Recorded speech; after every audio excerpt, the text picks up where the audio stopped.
Hey guys, Liquid here, and welcome to the first in a possibly ongoing series of videos called Let's Read. Um, this will basically mainly pretty much be a Liquid Solidus 9000 audiobook, basically, um, of me reading Neuromancer. Um, so this will be fun. I may or may not put it's like some music kinda in the background, maybe some little Beethoven or something like that. So have the soothing, relaxing feel and all. So let's get into this. This is a cyberpunk novel by William Gibson. It says like right here on the opening flap here, the quintessence of cyberpunk. So this should be nice, and it's got tons of rave reviews all in the covers and back and everything. So let's get started. I probably won't read for that much at first because I'm a pretty slow reader, and I don't really have that much time right now. But I'll read a couple pages most likely. Let's get started. Okay, the first line I know is very famous. The sky above the port was the color of television tuned to a dead channel. It's not like I'm musing, Case heard someone say as he shouldered his way through the crowd around the door of the chat. It's like my body developed his massive drug deficient. It's like my body developed this massive drug deficiency. It was a sprawl voice and a sprawl joke.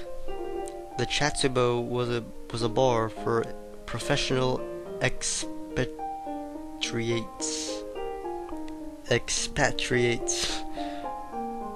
But that was kind of embarrassing. I kind of had to forget and look up the definition of expatriate. It's basically a foreigner.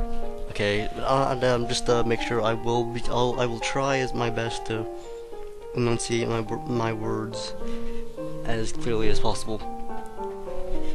Because if I don't do that, that will be a problem. So we don't want to cause problems.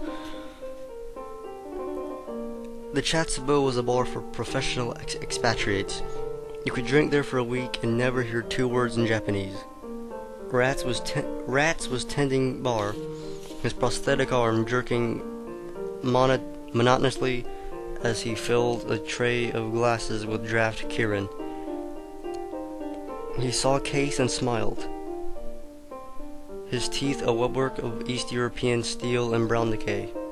Case found a place at the bar between the unlikely tan of one of Lonnie's own whores and the crisp naval uniform of a tall African whose cheekbones were ridged with precise rows of tribal scars. Wade was in here early with two Joe boys, Rat said, shoving a draft across the bar with his good hand. Maybe some business with you, Case? Case shrugged. The girl to his right giggled and nudged him. The bartender's smile widened. His ugliness was the stuff of legend. In an age of affordable beauty, there was something heraldic about his lack of it. The antique arm whined as he reached for another mug. It was a Russian military prosthesis, a 7-function force feedback manipulator cased in grubby pink plastic. You were too much the artiste, Herr Case. Rats grunted. The sound served him as laughter. He scratched his overhang of white shirted belly with a pink claw. You are the artiste of the slightest funny deal.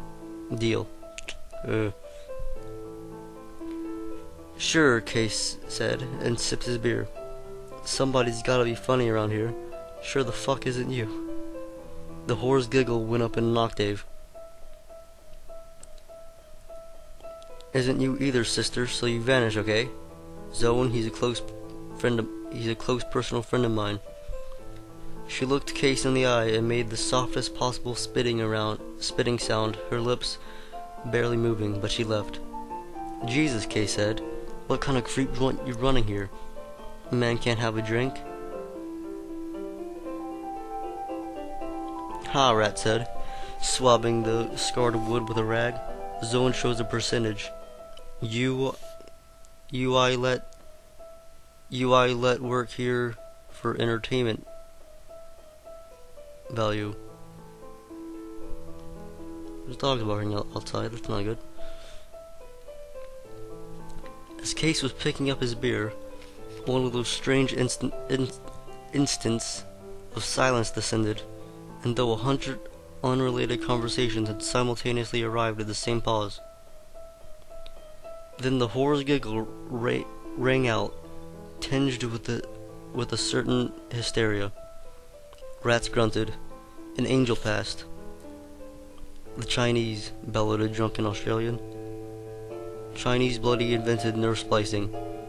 Give me the mainland for a nerve job any day. Fix you right, mate. Fix you right, mate. Now that, Kay said to his glass, all his bitterness suddenly rising in him like bile. That is so bullshit. The Japanese had already forgotten more neurosurgery than the Chinese had ever known. The black clinics of Chiba were the cutting edge. Whole bodies of techniques supplanted monthly, and still they couldn't repair the damage he'd suffered in that Memphis hotel. A year here, and he still dreamed of cyberspace, hope fading nightly. All the speed he took, all the turns he'd taken, and the corners he'd cut in Night City, and still he'd see the Matrix in his sleep, bright lattices of logic unfolding across the colorless void. The sprawl was a long, strange way home over the Pacific now, and he was no console man. Whatever. No cyberspace cowboy. Just another hustler trying to make it through. But the dreams came on in the Japanese night like live wire voodoo, and he'd cry for it, cry in his sleep, and wake alone in the dark, curled in his capsule in some coffin hotel, his hands clawed into the bed slab, temper foam bunched between his fingers, trying to reach the console that wasn't there.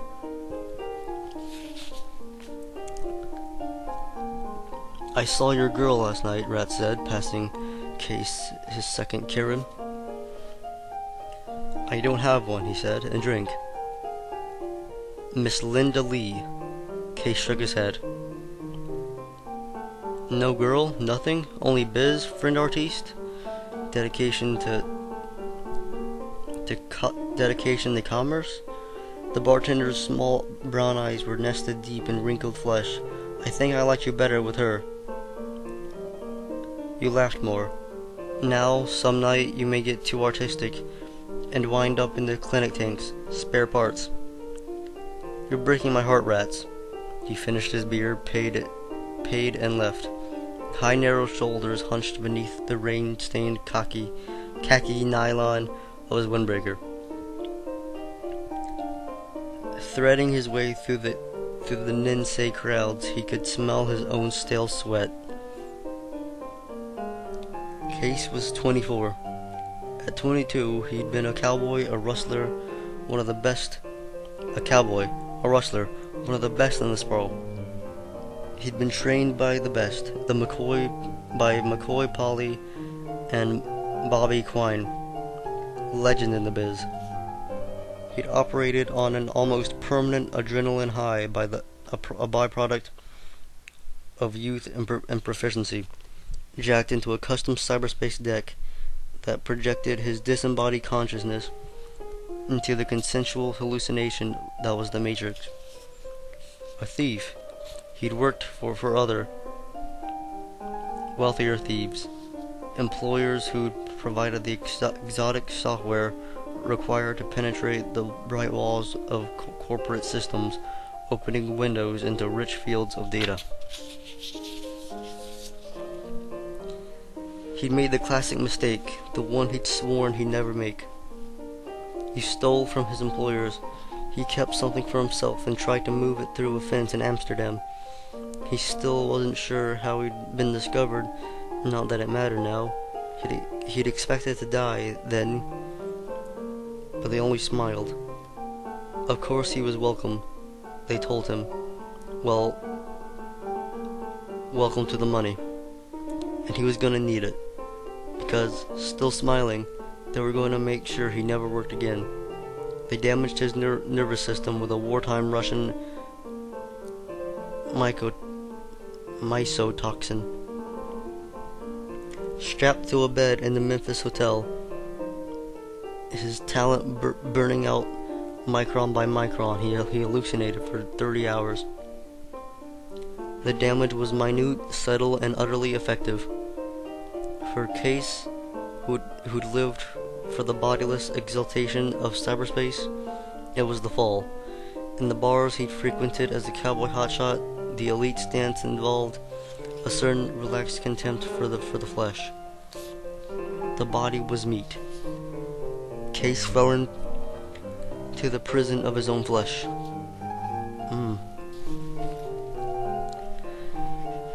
His total assets were quickly converted to new yen, a fat sheaf of the old paper currency that circulated endlessly through the closed circuit of the world's black markets like the seashells of the Trobriand Islanders. It was difficult to transact legitimate business with cash in the sprawl. In Japan, it was already illegal. In Japan, he'd known with a clinched and absolute certainty he'd find his cure. In Chiba.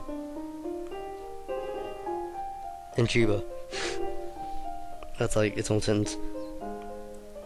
Either in a registered clinic or in the shadowland of black medicine.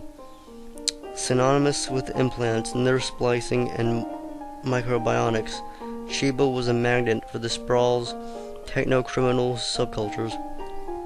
In Chiba, he'd watched his new yen vanish in a 2-month round of examinations and consultations. The men in the black clinics, his last hope, and admired the expertise with which he'd been maimed, and then slowly shaken their heads. Now he slept in the cheapest coffins, the ones nearest the port, beneath the quartz halogen floods that lit the docks all night like vast stages where you couldn't see the lights of Tokyo for the glare of the television sky. Not even towering hologram logo of the Fuji Electric Company in Tokyo Bay was a black expanse where gulls wheeled above drifting shoals of white styrofoam. Behind the port lay the city. Factory domes dominated by the vast cubes of corporate arcologies. Port and city were divided by a narrow borderland of older streets, an area with no official name, Night City with Nensei in its heart. By day, the bars down Nensei were shuttered and featureless, the neon dead, the holograms inert, waiting under the poisoned silver sky. 2 blocks west of the chat, in a tea shop called the Jar de Ta, I'm just gonna call it, I guess. Case washed down the night's first pill with a double espresso. It was a flat pink octagon, a potent species of Brazilian decks he bought from one of Zone's girls. The jar was walled with mirrors, each panel framed in red neon. At first, finding himself alone in Chiba, with little money and less hope of finding a cure, he'd gone into a kind of terminal overdrive, hustling fresh capital with a cold intensity that had seemed to belong to someone else. In the first month, he'd killed 2 men and a woman over sums that a year before would have seemed ludicrous. Nensei wore him down until the street itself came to seem the externalization of some death wish, some secret poison he hadn't known he carried. Night City was like a deranged experiment in social Darwinism, designed by a bored researcher who kept one thumb permanently on the fast-forward button. Stop hustling and you sink without a trace. Move a little too quickly and you'll break the fragile surface tension of the black market. Either way, you were gone, with nothing left of you but some vague memory in the mind of a fixture like rats. Though heart or lungs or kidneys might survive in the service of some stranger with new yen for the clinic tanks. Biz here was a constant subliminal hum, and death the accepted punishment for laziness, carelessness, lack of grace, the failure to heed the demands of the intricate protocol. Alone at a table in the Jare de Fe, with the octagon coming on, pinheads of sweat started from his palms, suddenly aware of each tingling hair on his arms and chest. Case knew that at some point he'd have to start playing a game with himself. Oh boy. Case knew that at some point he'd started to play a game with himself, a very ancient one that has no name, a final solitaire. He no longer carried a weapon, no longer took the basic precautions. He ran the fastest, loosest deals on the street, and he had a reputation for being able to get whatever he wanted. A part of him knew that the arc of his self-destruction was glaringly obvious to his customers, who grew steadily fewer, but that same part of him basked in the knowledge that it was only a matter of time. And that was the part of him, smug in his expectation of death, that most hated the thought of Linda Lee. He'd found her one rainy night in an arcade, under bright ghosts burning through a blue haze of cigarette smoke, holograms of Wizard's Castle, Tank War Europa, the New York skyline, and now he remembered her that way, her face bathed in restless laser light, features reduced to a code, her cheekbones flaring scarlet as Wizard's Castle burned, forehead drenched with azure when Munich fell to the tank war, mouth touched with hot gold as a gliding cursor struck sparks from the wall of a skyscraper canyon. He was riding high that night with a brick of wages ketamine on its way to Yokohama, and the money already in his pocket. He'd come in out of the warm rain that sizzled across the Ninsei pavement, and somehow she'd been singled out for him, one face out of the dozens who stood at the consoles, lost in the game she played. The expression on her face then had been the one he'd seen hours later on her sleeping face in a port-side coffin, her upper lip like the lined children jaw to represent a bird in flight. Crossing the arcade to stand beside her, high on the deal he'd made, he saw her glance up, gray eyes rimmed with smudged black paint stick. Eyes of some animal pinned in the headlights of an oncoming vehicle. Their night together stretching into a morning, into tickets at the hoverport, and his first trip across the bay. The rain kept up, falling along Harajuku, beating on her plastic jacket. The children of Tokyo trooping past the famous boutiques in white loafers and cling-wrapped capes, until she stood with him in the midnight clatter of a pachinko parlor and held his hand like a child.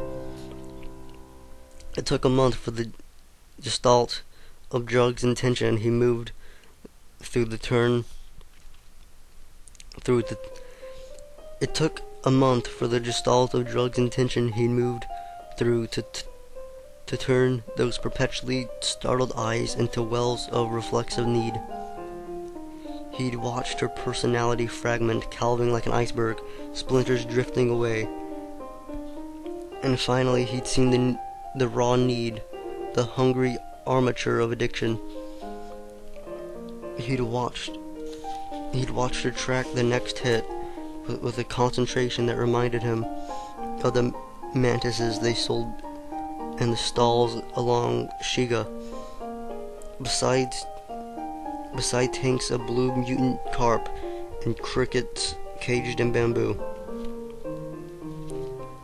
He stared at the he stared at the black ring of grounds in this empty cup.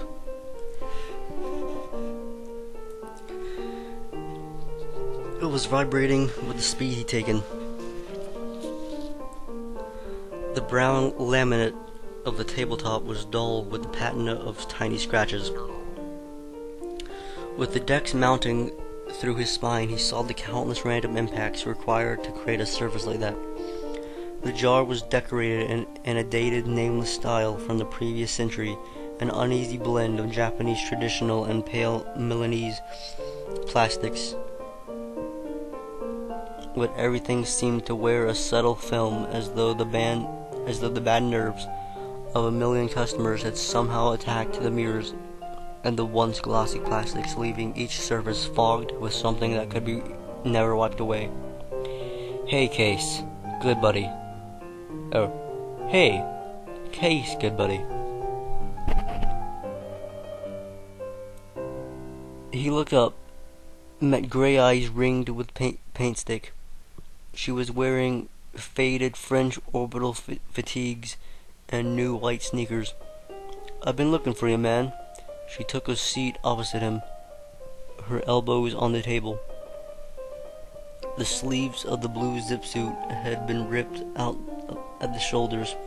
He automatically checked her arms for signs of derms or the needle. "Want a cigarette?"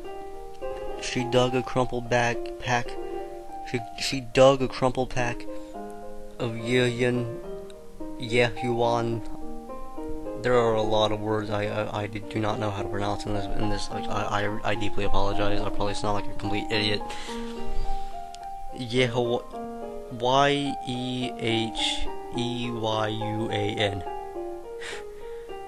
Filters from an ankle pocket and offered him one. He took it, let her light it with a red plastic tube. "You're sleeping okay, Case? You look tired." Her accent put her south on the sprawl toward Atlanta. The skin below her eyes was pale and unhealthy looking, but the flesh was still smooth and firm. She was 20. New lines of pain were starting to etch themselves permanently at the corners of her mouth. Her dark hair was drawn back, held by a band of printed silk. The pattern might have represented microcircuits or a city map. Not if I remember to take my pills," he said, as a tangible wave of longing hit him, lust and loneliness riding in on the wavelength of amphetamine. He remembered the smell of her skin and the overheated darkness of a coffin near the port, her fingers locked in the small of his back.